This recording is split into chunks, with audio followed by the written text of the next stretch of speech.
Today we're going to be replacing the oil level sensor on our 2003 Saab 9-3 back here. This is with a 2-liter turbocharged engine. This is one of the common oil leak spots on this car.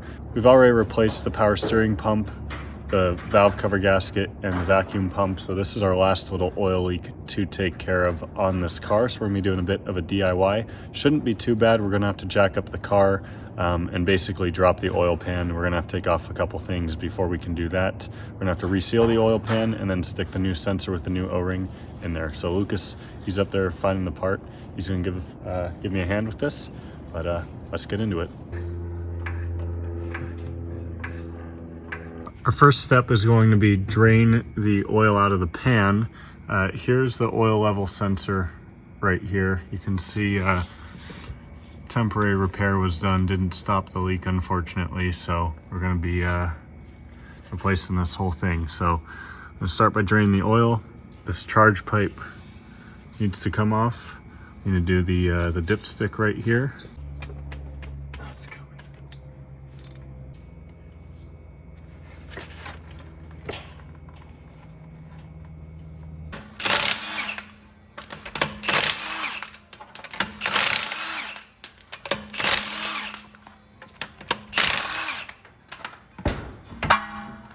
Next, we're going to take off some of this wheel liner here, just so we can peel it back and get some better access to what we're doing here. So there's some 8s on that side, and then some 10s back in there.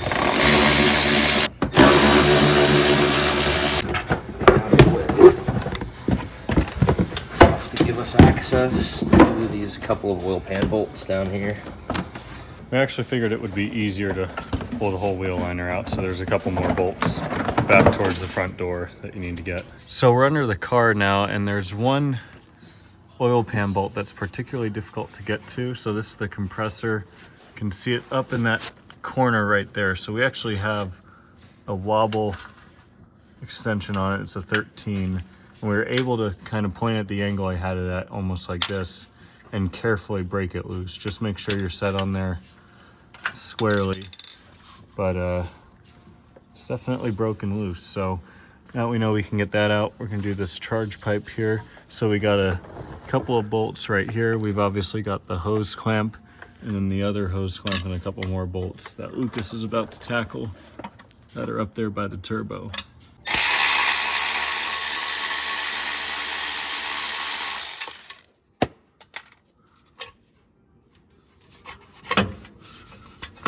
Loosen from both sides. We should be able to pull out there. I got it. It's coming. There we go. There's a lower compressor bolt here we got to hit next. It connects to the oil pan.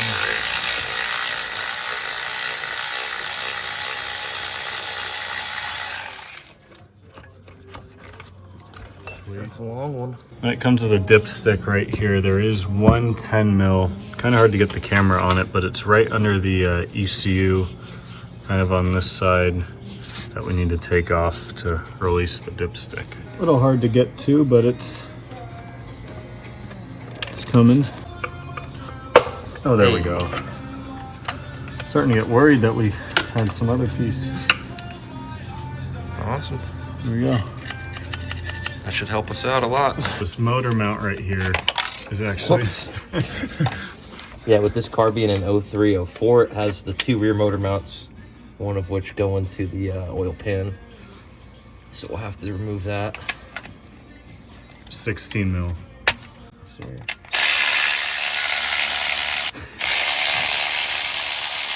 And then it helps to take the mount all the way out, so just one last 18 mil on the opposite side. All right. And we can drop that mount. There we go.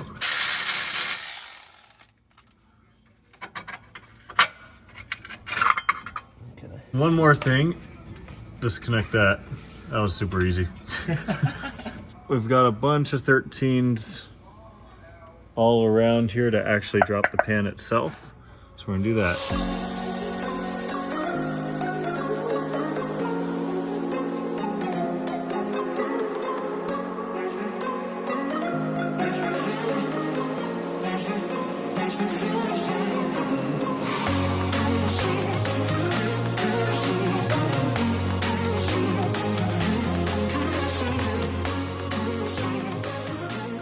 jacking up the motor.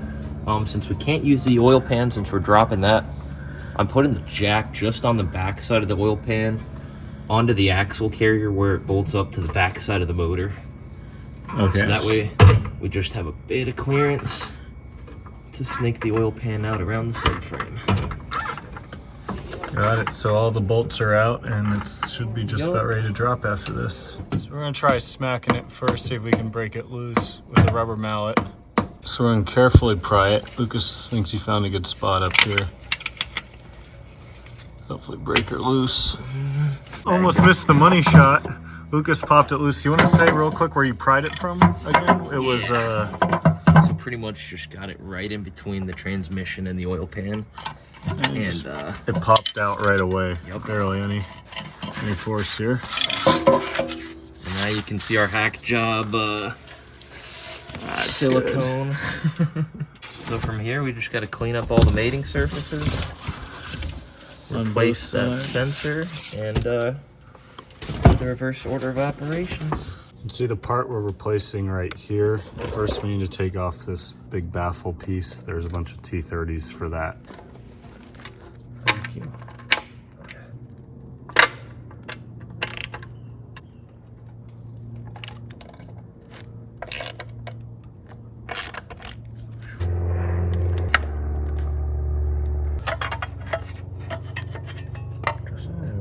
How to get rid of all this gunked up crud. The previous owner put on there. There we go. I'm thinking it'll pull it up. With a hammer or something. Oh yeah, there we go. That was the move. So we rotated it 90 degrees and it just kind of... Check out that old O-ring on there. How flat that is. Oh man. Look at that difference. Oh my gosh. No wonder it was leaking, dude. Yep. She's done. Our big focus here is really going to be making sure these mating surfaces are clean. So there's all this old silicone that we're going to have to spend a few minutes on. So we're going to skip that part because it's boring and tedious. So lots of scraping, scrubbing, some brake clean. Looks pretty good. There's a couple of spots I still have to go over, but also cleaned out the inside of the oil pan. Lucas is busy doing the more tedious part on that side, but you can see how good he's got. Oh, sorry.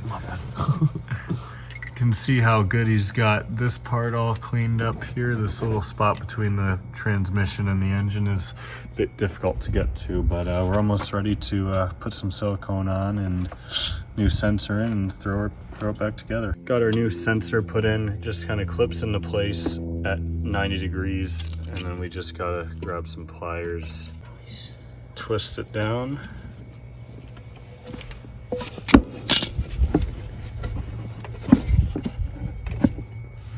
Into place, just like that. Perfect. Bolt this thing up. On there somehow. When I was doing the one with Dana, we just replaced the O-ring. We didn't. I want to make sure you feed the wire through properly. So there's these metal tabs here that kind of hold it in place. Not too bad. Your two T30s for this, and then 5 for the baffle. We're just using some gasket makers, just random off the shelf AutoZone stuff here.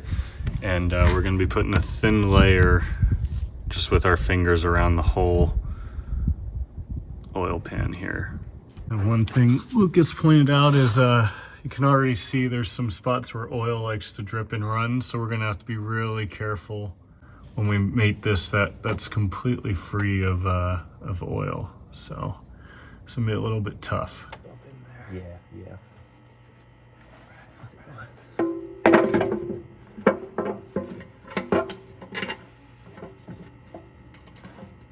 Shoot, is that? Okay,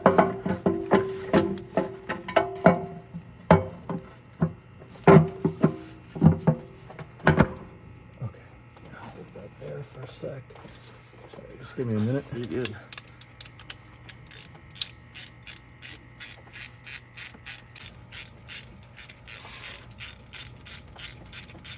I think we beat that drip this time, so we should be chilling. Yeah, that's tough to, if you have a second person help you, it definitely makes it a lot easier. But even with us, it was tough to snake it in there fast enough before oil came back down. But Looks like we got it, so we're gonna get all the rest of these bolts on now. The sensor was definitely, you can see directly like where there was silicone, which must have been near that sensor. There's oil like on the charge pipe. Oh wow, yeah. And there's a lot of oil. It was hard to see on the video. There wasn't a lot of oil up by this, but there's like a thin coating of it. Oh yeah? All just on the bottom of the oil pan. It was starting Steady to drip streak. off. Yeah. So we got the compressor bolt in, all of the oil pan bolts. So now we're gonna do the charge pipe, and we'll do the dipstick, and then we'll fill her with some oil. It should be good to go. We didn't clean up the outside of the oil pan really, so it doesn't look like we did much, but the inside is a whole lot better. Well, I wasn't recording that whole time, but we just got the charge pipe in. I thought I was. So Lucas just tightened up the turbo side up there, and now I just need to do the hose clamp here.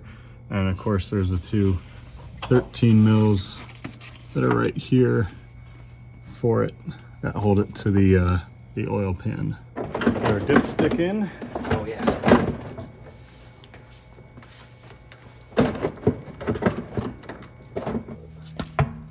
Now we should chill.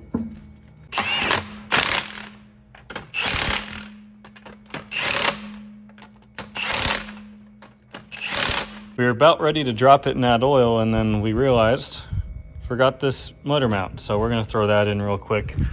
Super simple, just 3 bolts right there.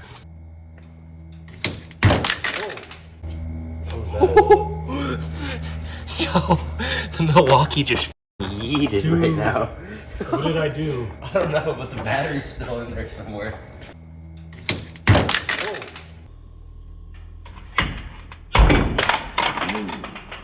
Might have noticed in the last clip, my own fault, Lucas's nice Milwaukee impact. Almost held the weight of the car there for a second, but everything still clips in. Dude, these things are made like tanks. And so I got a bunch of these myself. Some fresh oil for it. It was a little bit low when we checked the dipstick, but that should just about wrap up this video. So obviously, put some fresh oil in it, make sure it's all good. This is a good excuse to do an oil change on it. But there you have it. Not too bad of a job, really. It honestly took more time to clean the mating surfaces than it did to actually remove everything. But if you guys enjoyed this video, give it a thumbs up. Big shout out to Lucas for giving me a hand with this. If you need any help with your Saabs in the Phoenix area, hit him up. Put his contact information right here. See you guys next time. Take it easy.